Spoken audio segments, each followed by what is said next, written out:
السلام عليكم ورحمة الله تعالى وبركاته. صباح وناكسن dadkana dhageysanayo ku soo dhawaada warka subaxa idaacada Kismaayo codka Jubbaland qodobada saaka warka subax ku wada ugu waaweyn waxa kamid ah xildhibaan Xaaji Filow Isaaq oo ka tirsanaa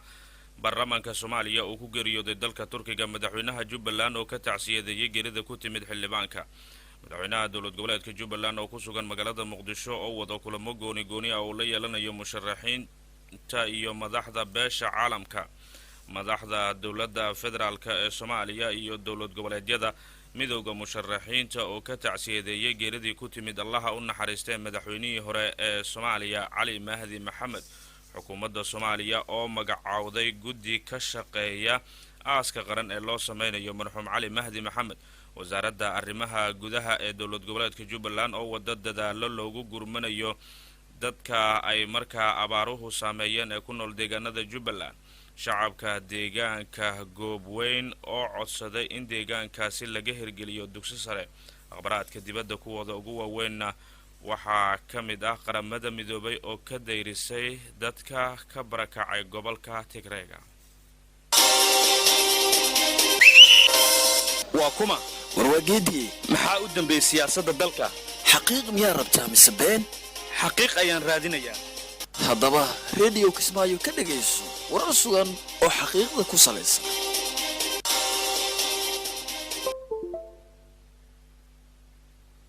markale isku soo noqod wanaagsan dhageystayaal waa khamiis taariikhduna waxa ay ku beegan tahay 11 Maaj bisha saddexaad ee sanadka 2020 qodobadaasi waxay ahaayeen qodobadii warka subaxnimo ugu waaweynaa haatan waxaad ku soo dhawaataan iyaga intaasi ka faahfaahsan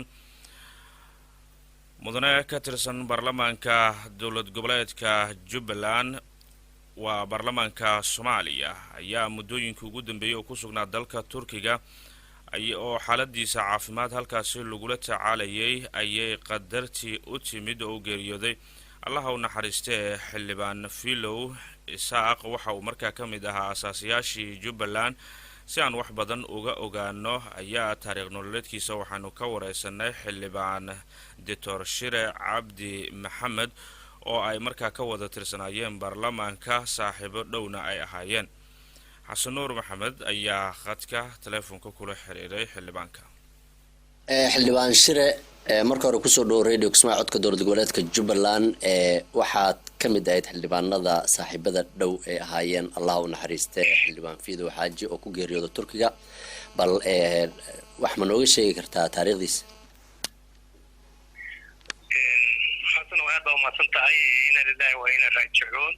geerida xaq weeye oo la dhimanayba maalinkiisa ma dhaafayo geerida ku timid saaxiibkii xildhibaan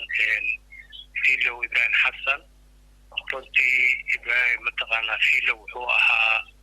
baarlamaanka koowaad ee Jubbaland 2015 ayuu ka mid ahaa ilaa iyo 2019 runtii halkaas barankoodu kala ka xilwaanadii hore way ka mid ahaa waddan kuma jirin markaan taariikhdiisa si kooban u galo xilwaanka wuxuu ahaa 2012 aasaaska Jubbaland ee Nairobi lagu soo asaasay ilaa ay Jubbaland cageeda ku dhigto wuxuu ahaa raggii in badan u soo halgamay oo ka shaqeyn jiray sidii Jubbaland mid loo yahay oo nidaam iyo maamul leh si loo ilaado ka shaqeey buu ahaa wuxuu kale ergooyinka badnaa oo ilaa iyo xeelwaaq iyo doolow ilaa iyo doobley ilaa iyo maxaan ku yiraahdaa xamar ilaa iyo jaamacadda raggii aad ugu oleyn jiray ka mid ahaa runtii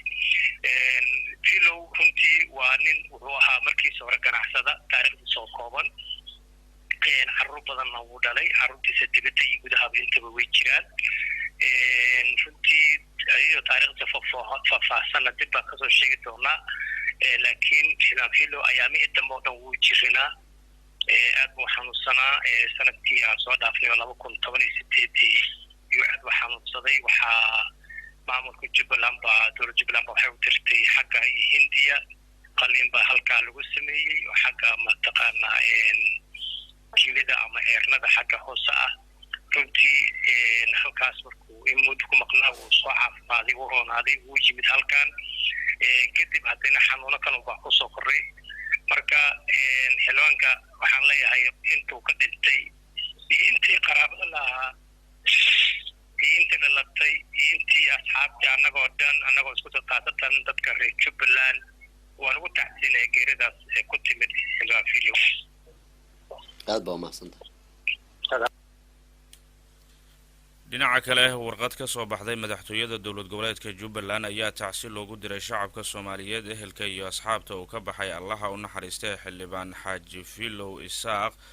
isagoo markaa ku geeriyooday dalka Turkiga. qoraal ka soo baxay madaxtooyada Jubbaland ayaana u qornaa sida tan: madaxweynaha dowlad goboleedka Jubbaland waxa uu ka tacsiyadeynayaa geerida naxtinta leh ee ku timid Allaha u naxariistay xildhibaan Xaaji Filow Isaaq Ibrahim oo ka tirsanaa baarlamaankii koowaad ee Jubbaland oo markaa ku geeriyooday wadanka Turkiga. Allaha u naxariistay xildhibaan Xaaji Filow Isaaq Ibrahim waxa uu ka mid ahaa aasaasiyaasha Jubbaland isagoona waqtigiisa iyo naftiisaba u huray dhismaha dowlad goboleedka Jubbaland. madaxweynuhu waxa uu tacsi u dirayaa dhammaan shacabka Jubbaland iyo gaar ahaan qoyskii iyo qaraabadii uu ka baxay marxuumka.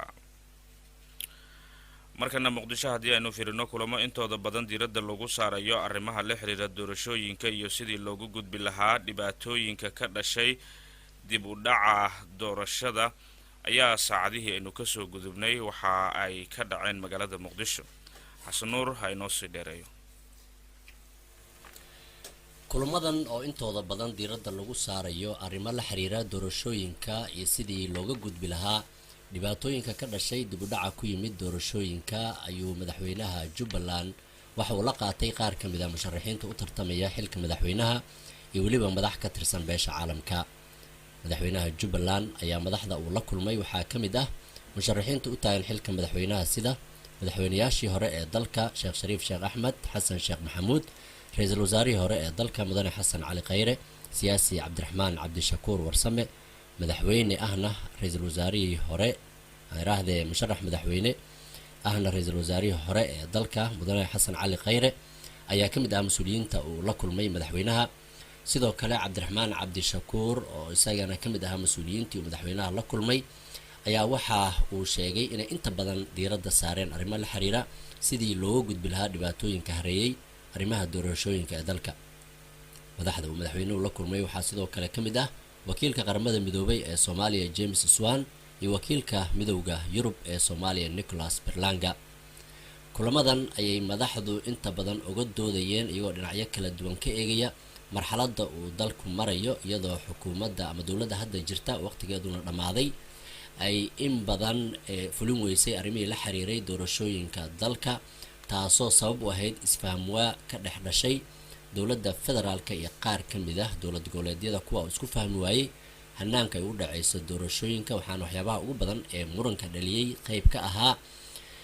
arrimaha ku saabsan guddiga doorashooyinka, arrinta gobolka Gedo iyo arrimo kale oo la xiriira doorashada baarlamaanka Somaliland. madaxweyne Axmed Maxamed Islaam ayaa dhawaan gaaray Muqdisho gaar ahaan xerada Xalane halkaa oo la filayo inuu ka dhaco shir ay madaxda dowladda iyo dowlad goboleedyada ku yeelan doonaan kaasoo ay martigelin doonto beesha caalamka. aad iyo aad ayuu mahadsan yahay xasan nuur. dhinaca kale Allaha u naxariistay madaxweynihii hore ee Soomaaliya Cali Mahdi Maxamed ayaa ku geeriyooday cusbitaal ku yaala magaalada Nairobi caasimadda dalka Kenya halka uu ku xanuunsanayay muddooyinkii ugu dambeeyay. madaxweynaha dowladda federaalka iyo madaxweynaha dowlad goboleedka Jubbaland iyo madax kale oo ka tirsan dowlad goboleedyada midowga musharaxiinta madaxweynaha oo inta badan siyaasiyiinta bulshaweynta ayaa ka tacsiyadeeyay geerida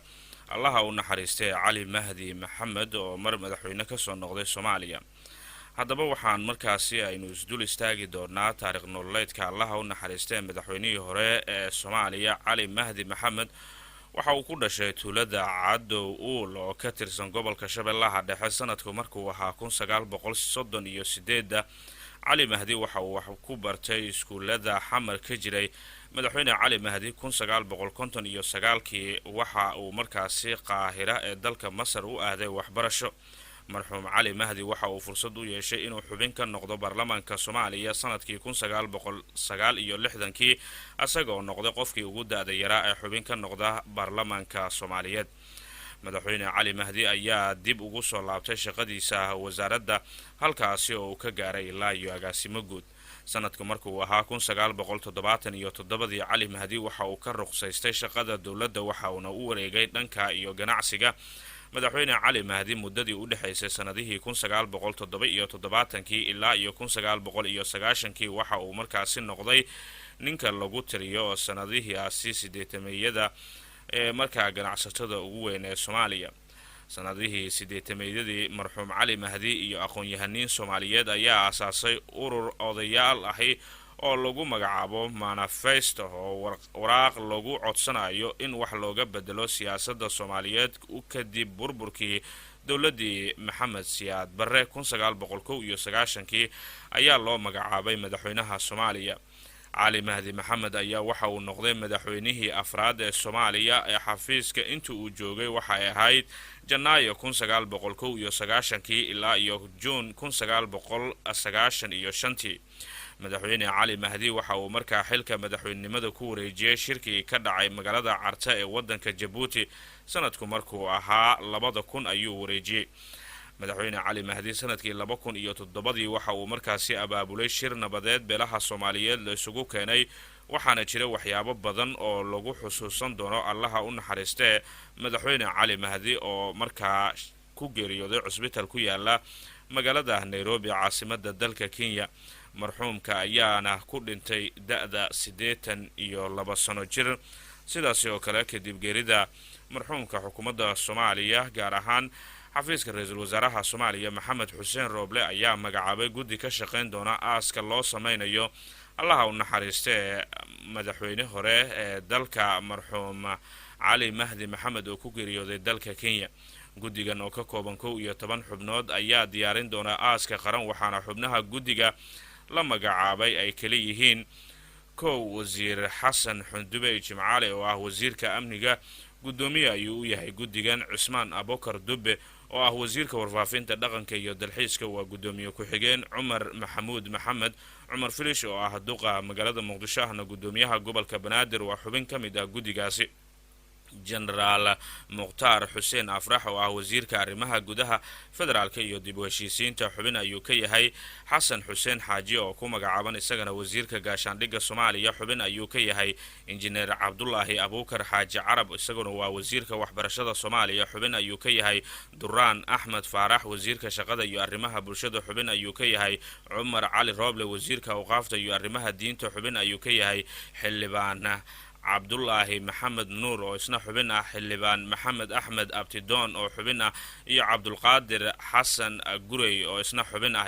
ra'iisul wasaare maxamed xuseen Rooble ayaa faray guddigan in si degdeg ah markaa u gudagalaan aaska loo sameyn doono allaha u naxariistee madaxweyne hore cali mahdi maxamed. markana dib haddii aynu ugu soo noqonno Kismaayo, wasaaradda arrimaha gudaha ee dowlad goboleedka Jubbaland ayaa sheegtay inay wado dadaalo gurmad degdeg ah lagu gaarsiinayo dadka ay saameeyeen abaaraha ee deegaanada Jubbaland.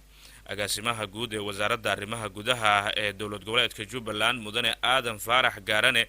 oo la hadlay Radio Kismaayo ayaan markaa waxaan wax ka weydiinay dadaalada gurmad ay wasaaraddu wado. xasan nuur ayuu u waramay.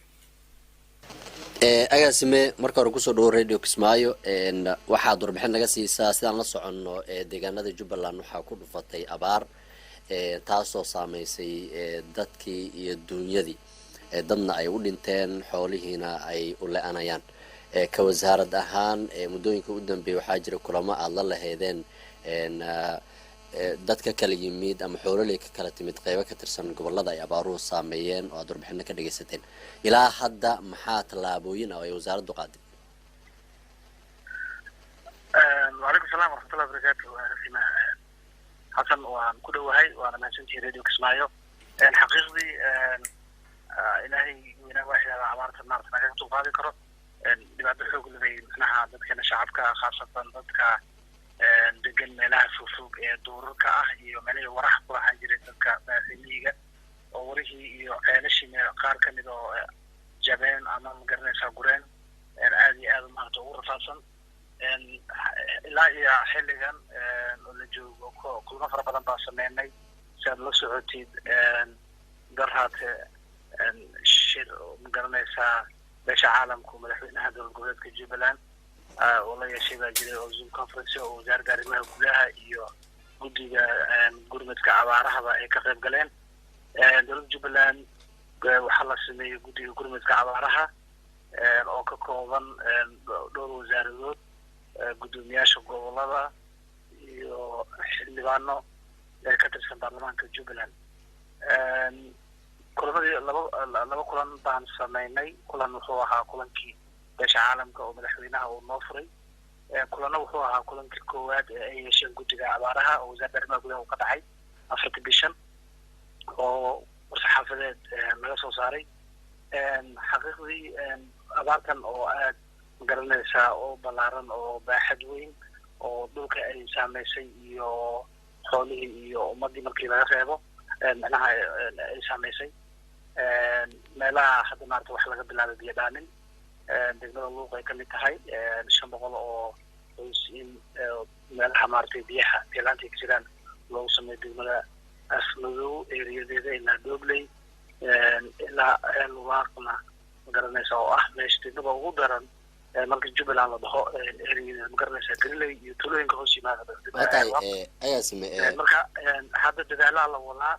biyo dhaamin oo wasaaradda biyaha hadda ay bilowday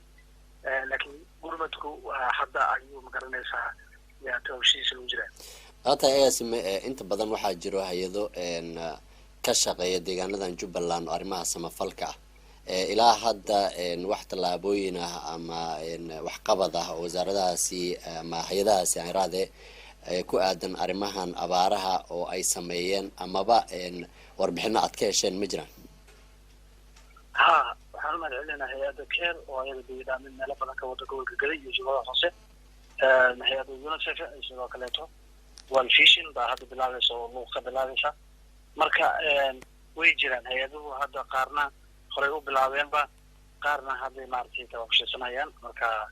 way jiraan hay'adahan aad iyo aad ugu macalin WFP oo ayadana dad raashin runtii inay gaarsiiso qaar badanna hadda maartay u wada way jirtaa ayadana aad baa mahadsantahay agaasimaha guud ee wasaaradda arrimaha gudaha ee dowlad goboleedka Jubbaland aadan faarax gaarane ayuu codkaasi ahaa xasan nuur maxamed ayuu u waramayay markana Goobweyn haddii aynu fiirino shacabka deegaanka Goobweyn ayaa codsaday in deegaankaasi laga hirgeliyo dugsi sare nuur bashiir cali ha inoo sii dheereeyo dugsiga hoose ee deegaanka Goobweyn waxaa wax ka bartaa 370 arday oo iskugu jira gabdho iyo wiilal iskuulka ma lahan dugsiga sare waxaana jira waalidiin ay caruurtooda dhameeyeen dugsiga hoose dhexe balse aan helin waxbarashada dugsiga sare oo ay baahi waxbarasho u qabaan waalidiinta ilmahooda ay dhigtaan iskuulka deegaanka Goobweyn ayaa wasaaradda waxbarashada waxa ay ka codsadeen in iskuulka lagu daro fasalada dugsiga sare magacayga horta maxamed cali maxamed ali ilaahdaa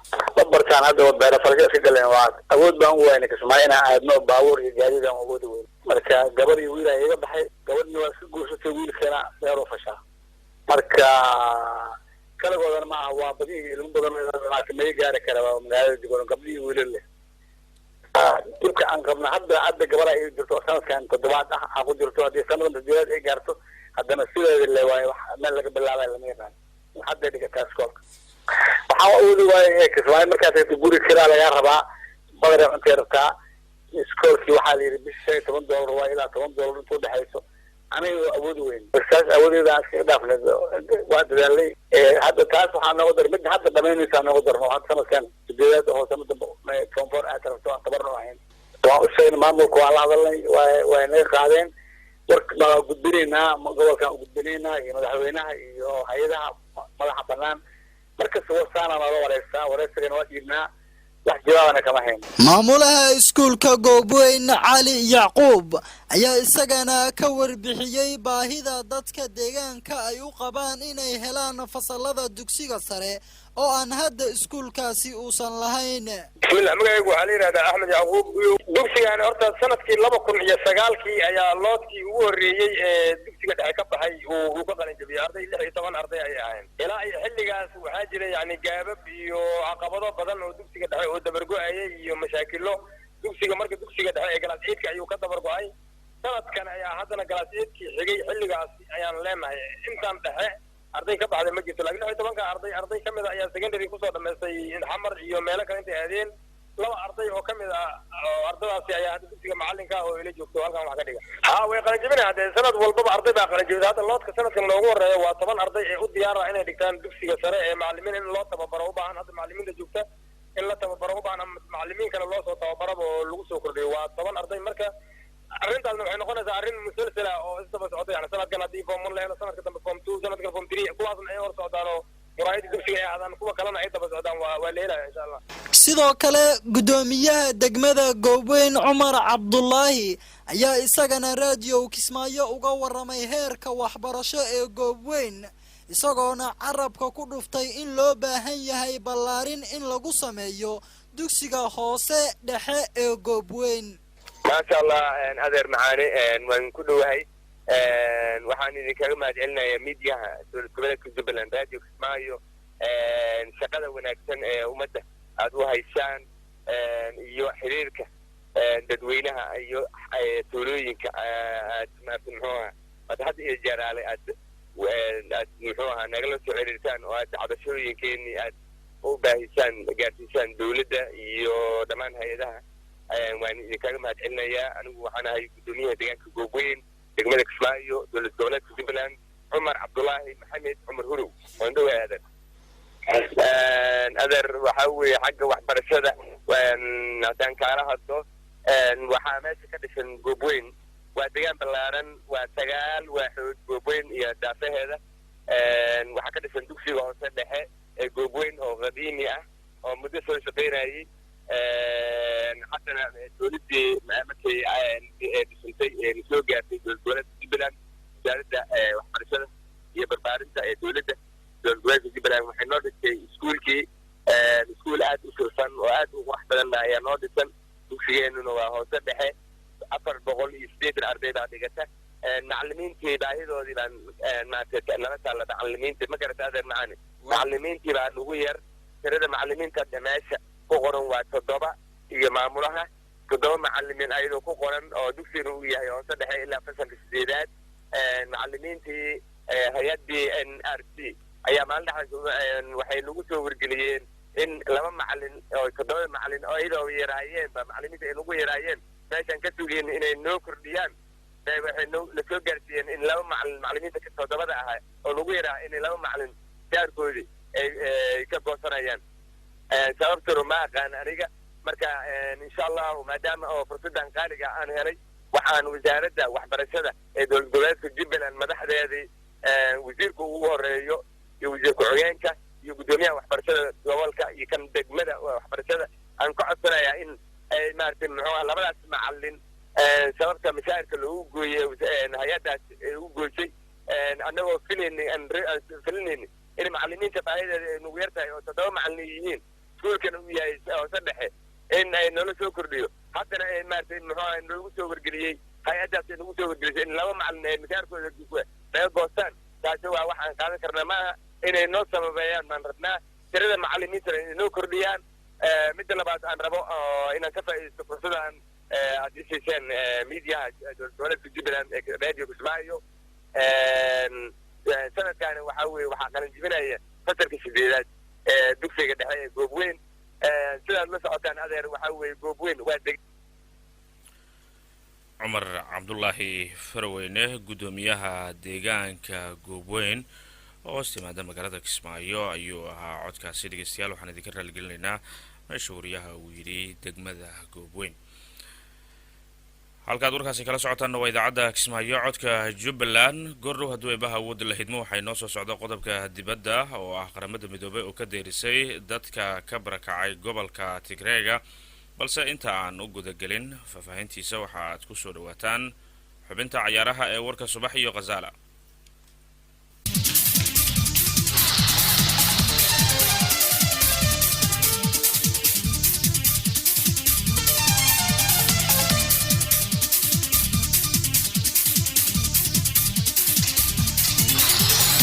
subax wanaagsan dhegeystayaal saaxiibayaal kusoo dhawaada xubinta ciyaaraha warka subax saakale waxaanu kusoo qaadan doonaa kulamada Champions League ee xalal ciyaaray kulamadaas oo kulamo aad u xiiso badan oo xalay ay wada ciyaareen kooxaha Paris Saint-Germain iyo waliba kooxda Barcelona oo kulankii lugta labaad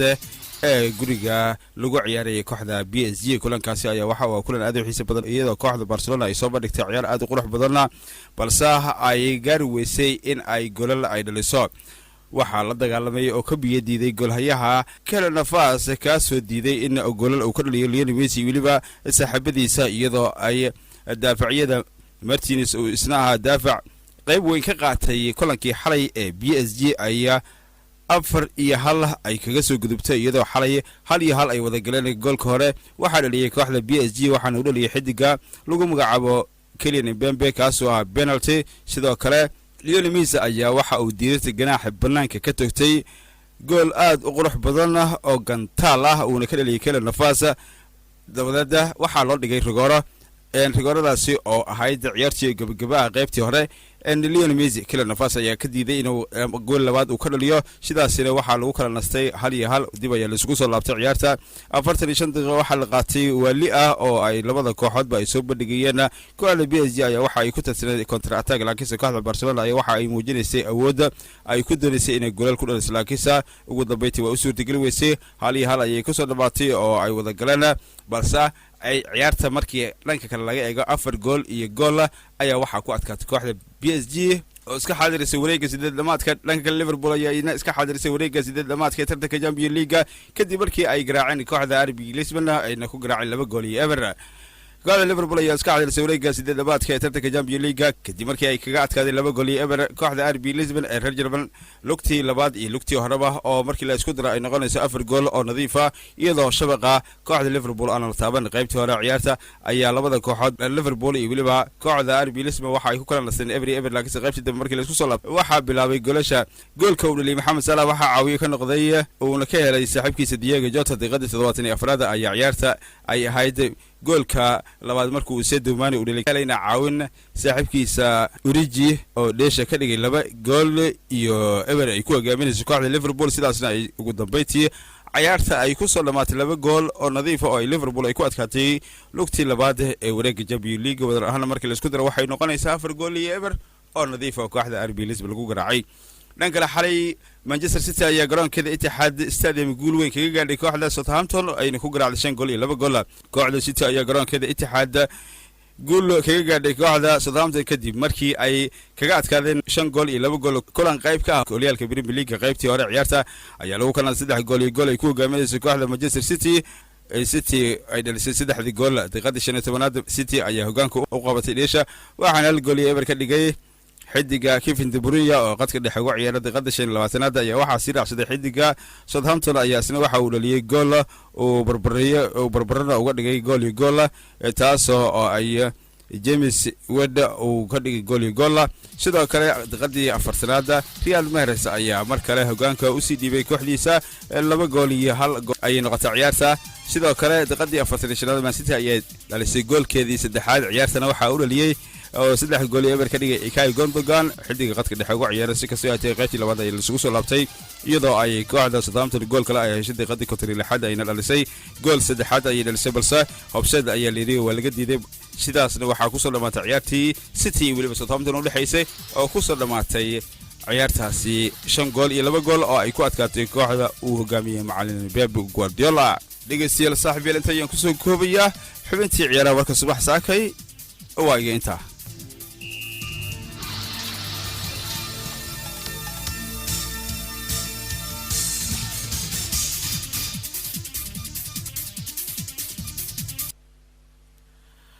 qazala aad iyo aad ayuu mahadsan yahay oo inoo soo koobaya xubinta ciyaaraha ee warka subax markana haddii aynu fiirino faahfaahinta qodobka dibadda qaramada midoobay ayaa sheegtay in ka badan 130,000 oo qof ahi ay ku barakaceen gobolka waqooyiga Ethiopia ee ku yaala ee Tigray gobolada dariska la ah ee Afar iyo Amhara